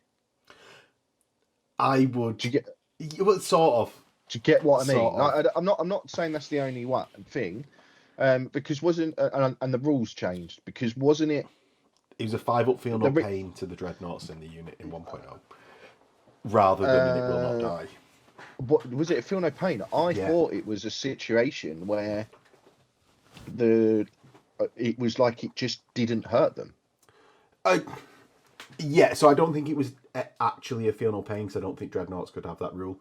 But it was like a 5 up, ignore that shot. Which obviously was a lot better. So I think the problem with a Mortificator in 2, like Heresy 2, is that, well, for this is 100 points around, like as all consoles are around 100 points. It's 100 points. I can just get another Dreadnought for 165. So Yeah, why would I take this model to gain a 5 up feel no pain compared to 6 extra wounds and 4 extra brutal 3 attacks? I just think there's the false economy there. Yeah, no, I agree with you. I agree with you when you put it like that. It makes a lot more sense. I think it's one of the, again, for me, I look at it as I don't quite have enough points for the Dreadnought. I'll take this and he can go with my 3 Dreadnoughts in the Talon. And then they've got some more additional survivability. He can't, It goes with a single Talon. Oh. So he can join... No, right, so he's... A detachment that includes a model with this special rule may take an additional Legion Contempt to Dreadnought Talon, composed of a single model. Yeah. So he can't join any other Dreadnought Talon, because he must join the Dreadnought unit that has been selected at the beginning of the battle. Right, yeah, okay, so that's... so in which case, let's scrap everything that I've just said, it's wank, and let's just move on.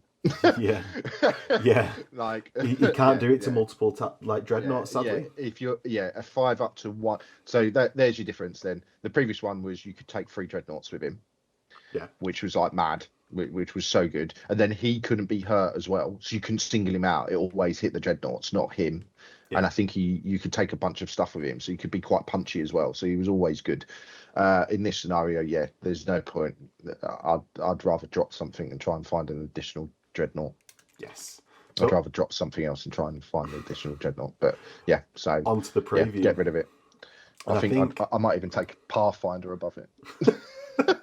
It is decided. We are agreed. It is decided. So a Praevian. So basically, this is the flip side to the Forge Lord and a much better version of the Mortificator.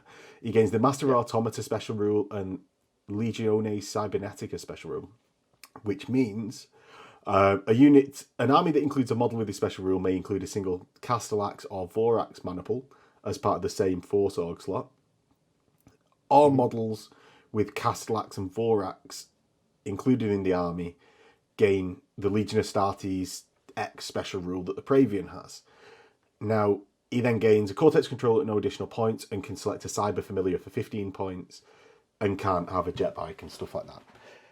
Yeah. I think this is very underutilized in 2.0. I've not been using them as much, and I don't know why. Maybe because I so overused them in 1.0. But gaining Legion Astartes to a Vorax or Castellax maniple is very good. Is very good. Like maybe some fists, not so much, because what you want to put on them. Oh, rotor cannon. Rotor cannons are auto weapons. So Vorax with rotor cannons would gain that benefit.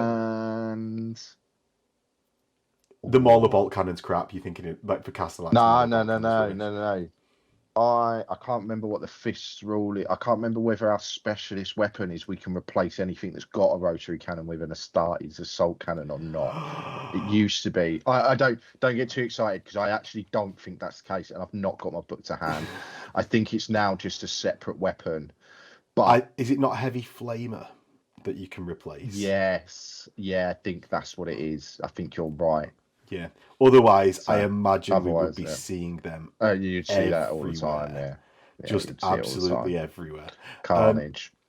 Iron Warriors benefit in the fact that your dark fires on your Castellax go up to strengths 8, and can obviously do the double shot reaction. You get Vorax for fists could do the counter charge. That you guys get, which is good. To be fair, actually, the rotary cannons, going back to them, they've got pinning, haven't they? Shell Shot 1. Yeah, they are.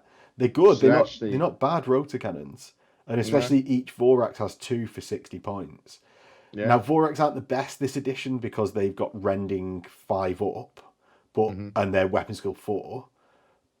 But say Space Wolves would have they don't have the infantry special rule, so that means on the charge Space Wolves Vorax would go up to weapon skill 5, which would mean they are insane.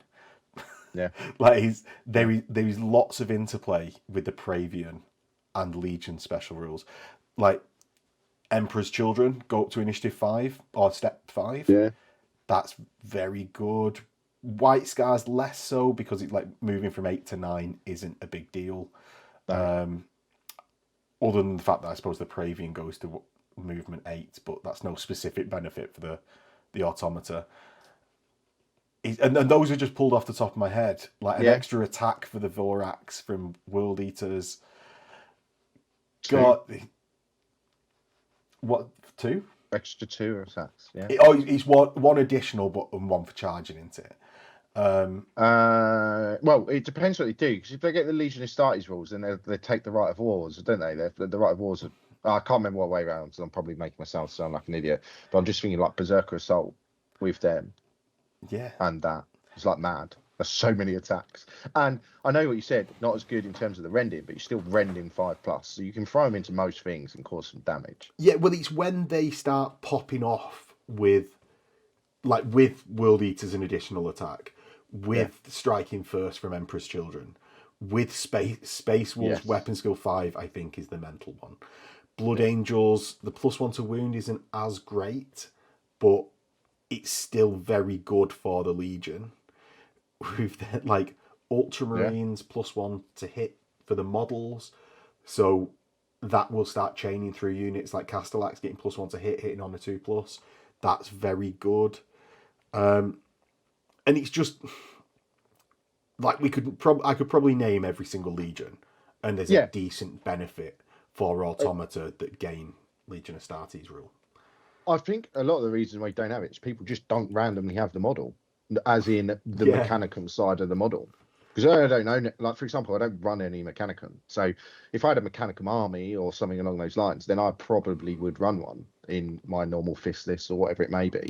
Yeah. But because I do not have those models, and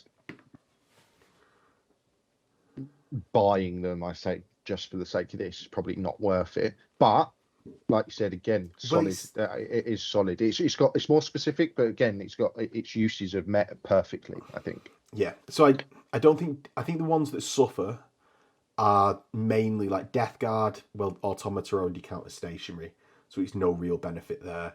You've got Scars, like you said. Scars. Yeah, but it's in a lot of cases, I think there is good benefit. What's the Thousand Suns one? The character in the unit would gain their Arcana. So the individual Castellax and Vorax won't gain anything. But I'm going to have to flick to it now, aren't I? So is the actual like dude at the top, who's the Praevian, will be giving a benefit to the unit based on the Arcana. So just as I fill the time, I'm now on the Thousand Suns bit. Now stumbling through all the tabs. Yeah, exactly. Panic mode. So you get Raptora, includes a Psyker. When an enemy unit ends within 12 of them, they gain a 4+ invuln after a psychic check. Nice.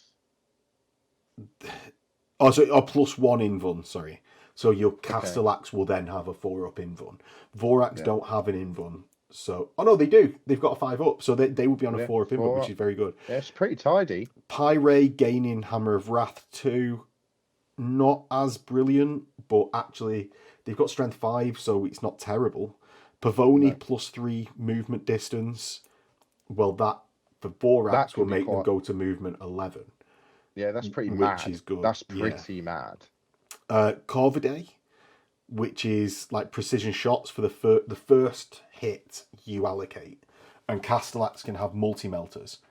So you give your Castellax multi-melters and go whoo, and bam, now they're precision shotting with that multi-melter.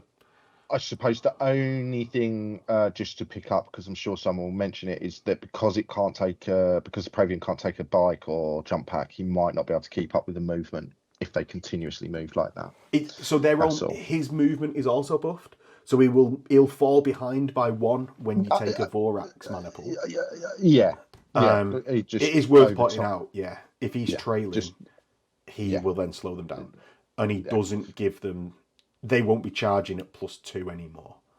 No. Because he's movement 7, like just for everyone this is, rather than specifically Thousand Sons, he's trailing at movement 7. So I do favour Castellax nowadays. I used to really like Vorax with them, but Castellax I think are where the most rules, other than like Space Wolves and stuff, start popping off. Yeah. Because Castellax, they're not as good this edition, but gaining Legion Astartes rule really, really helps them. Yeah. Well, I think it's good. I think it's nice. I like it.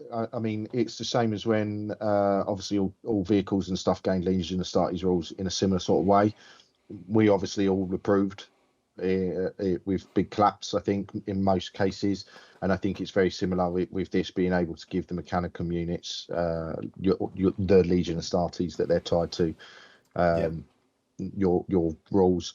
Obviously, not all of them fit perfectly, but then again, even from a fluffy point of view, I suppose it could work in that sense as well. Let's be honest, can't think of many Mechanicum units rocking around with white scars. Obviously, I'm sure there were, but just from books that I've read recently, it's not a common thing, is it?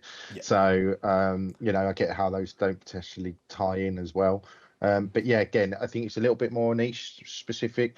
But for me, both those two units giving Legion Astartes to Mechanicum, like you said, don't see them a lot, but I think it's just people are not utilising them enough. I'm not saying that they should be taking them, because at the same time, there's clear, obvious choices before that. But if you're throwing in a sort of Mechanicum allied attachment of someone along those lines, why are you not doing this? That is what I'd say. It's also a good stepping stone, as well as the Forge Lord, on the way to getting a Mechanicum army. Like, you get a Praevian, get 5 Castellax.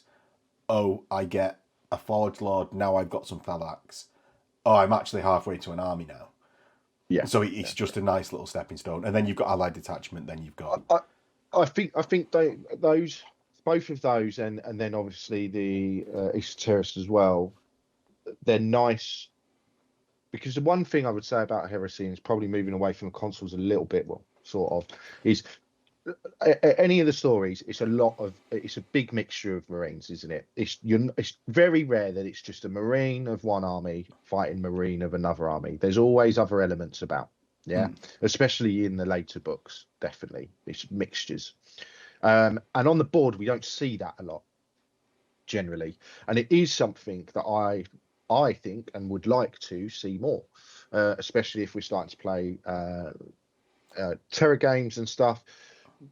And I don't mean as a doubles type situation. I mean as in, I personally would have some Blood Angels and some Fists, or a couple of Custodians and some Blood Angels and Fists. I don't know, those sort of mixtures.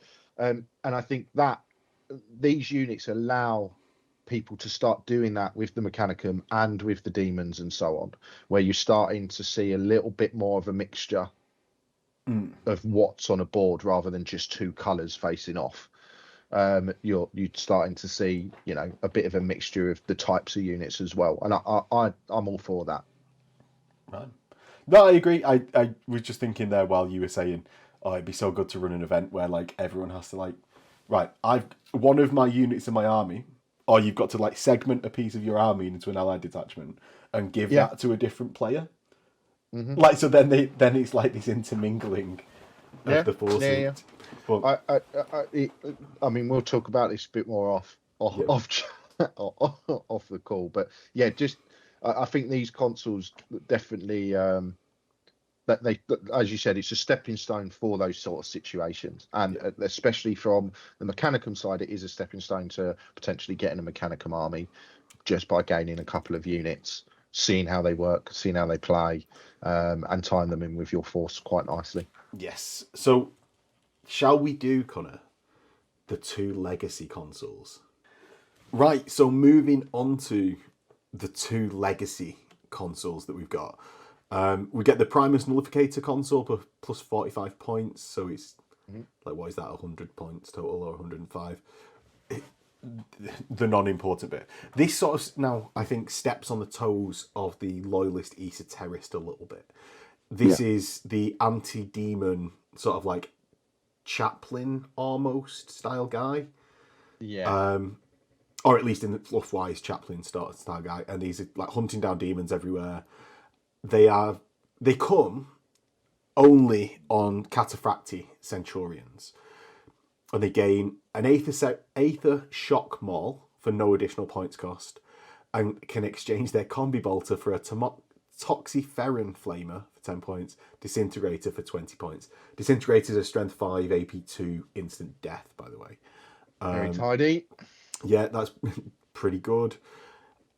And gains Psycho subtype, and it has the Psychic Discipline listed below. So that's an 18-inch range Psychic weapon. That Strength 4, AP 3, Blast 3 inches, Sanctic, and Crude Exegesis. Sanctic is always wins demons on a 2+. Invulnerable saves by demons must be re-rolled.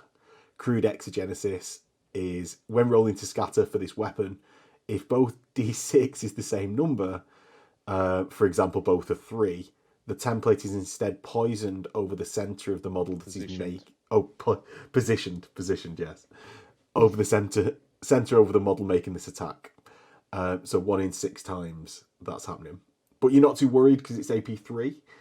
I think it's quite good. It fits with the anti-demon sort of things that this guy has. What's the hexagrammic wards? So the hexagrammic wards is... Ooh, let's flick to the Panic search. Panic search. Yeah, it's the Primus Nullificator entry includes. We need a big. Here we go. We need a big button. So it's on page 12 for your reference, Connor.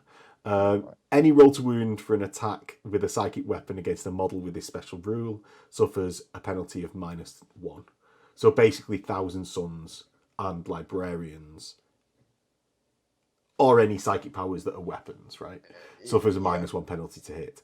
He also has an Aether Shock Maul, which is +1 strength, AP3, deflagrate.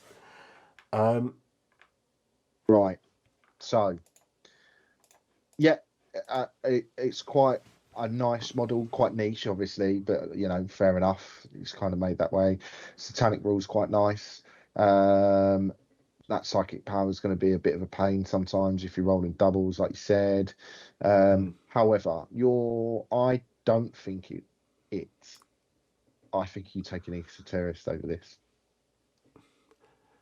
Personally. Yes, because you have more. I think so, because you have more options in it. Yeah, I think you take an Esoterist over this. Now, this is a damage output to your demons. Yeah, great, cool. But especially with the instant death AP2 type stuff, if you're taking a disintegrator. But I think as an overall rule of thumb, you're going to be opting to reduce the toughness of those units, so everything else can hurt them, rather than just your one guy.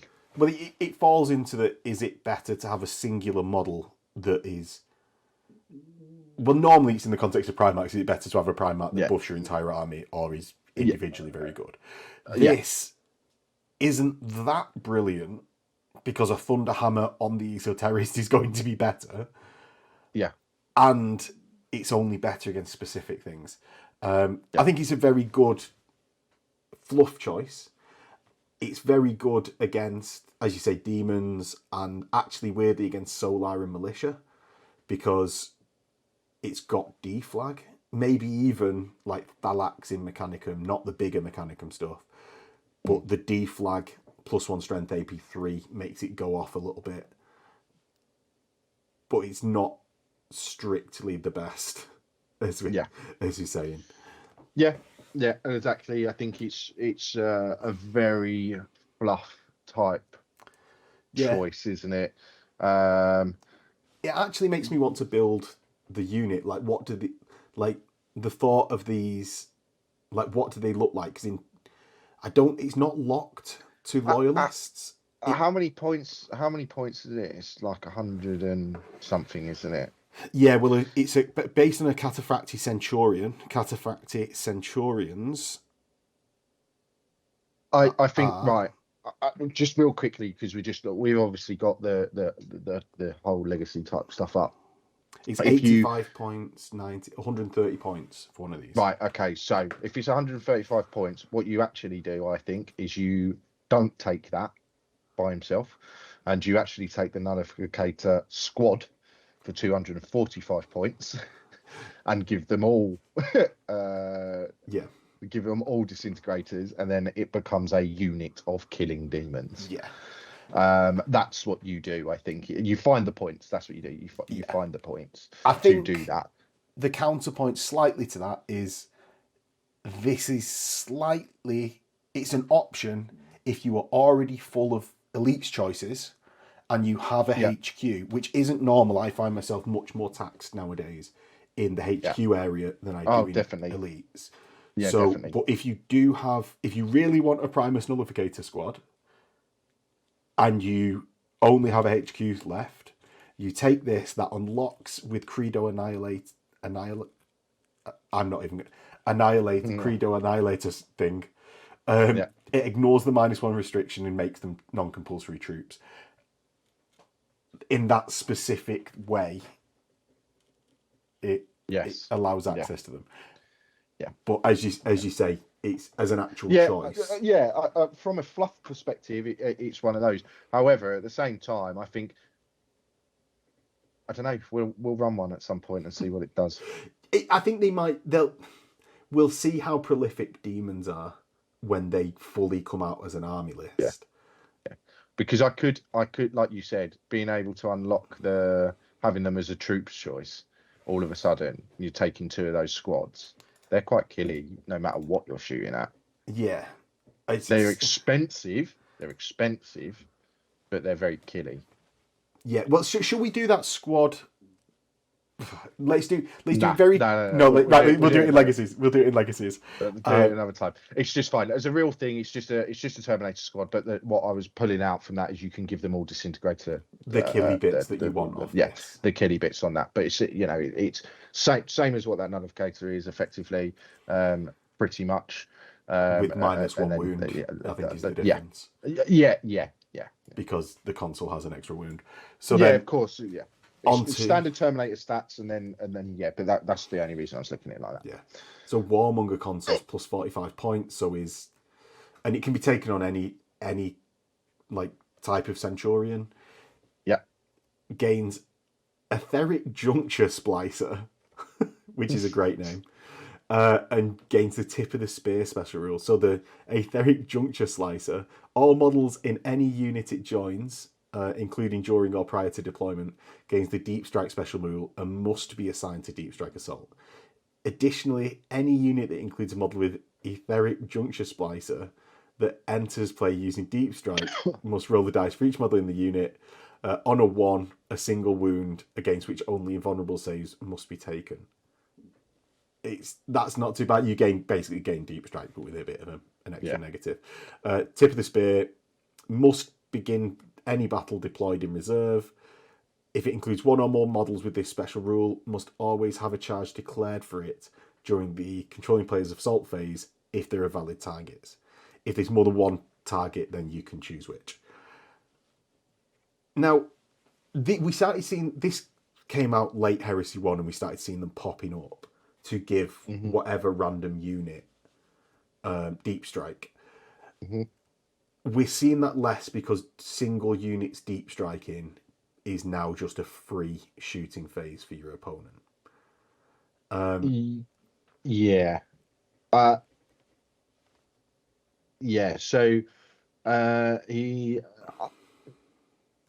I think it's still a nice choice if you're looking to put a big squad in some way, potentially later in the battle, if you can afford to do so. I'm spoiled as an Imperial Fist player because I never need to take one. for the pure reason of if I'm really desperate to deep strike everything, I take Hammerfall and can give deep strike to everything, although that's a terrible thing to do. But our Terminators can naturally deep strike anyway.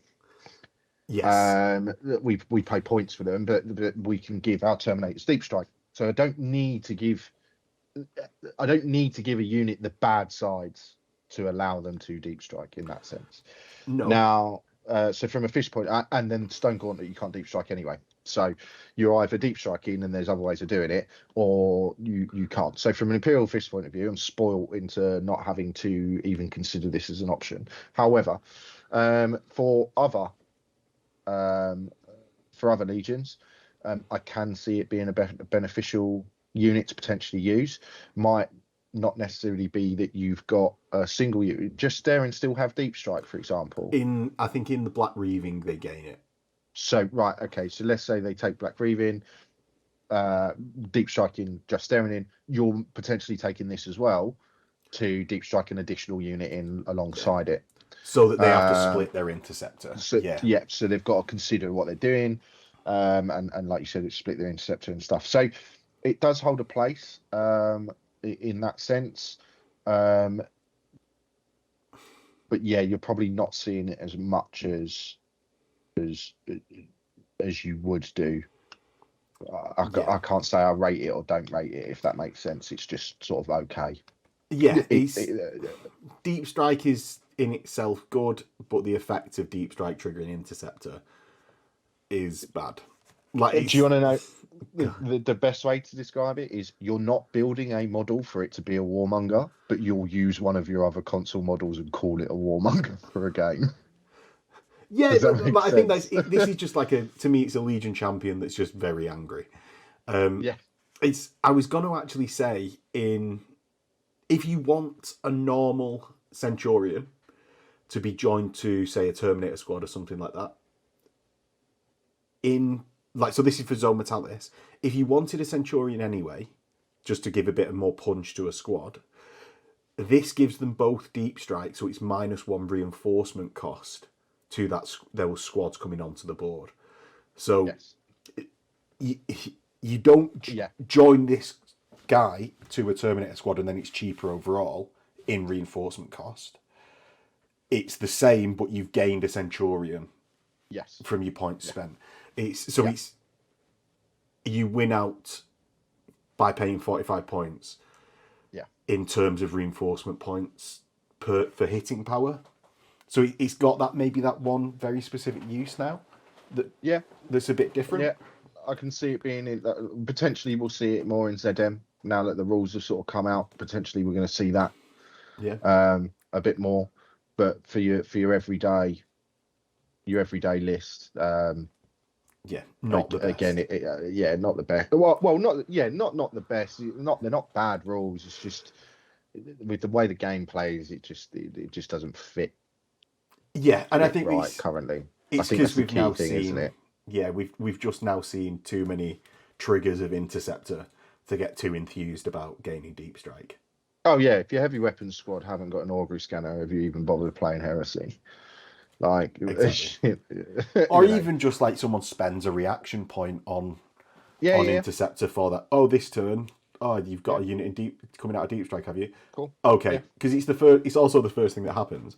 If you could bait out reactions across a movement phase and then deep strike something, it'd go a long way to mitigate it, but you can't, so you shan't. Yeah. And I think that's the last Consul, Connor. Yeah. So if not bad.